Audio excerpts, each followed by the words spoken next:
Hello everyone! Ayan. Ito po yung chicharon na niluto po namin. Ito po ay nilaga po muna namin, tapos saka namin siya prinito. At gagawin po ito naming sisig. Ayan. So mas masarap kung i-prito muna. Ayan. Ayan guys. Diba? Masarap.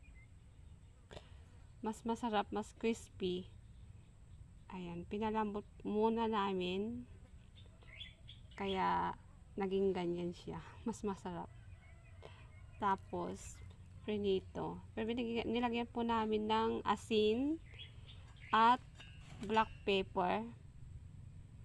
Ayan guys. Ayan ang chicharon baboy. Thank you for watching guys. God bless you all. Deep in the shadows, I know it's hard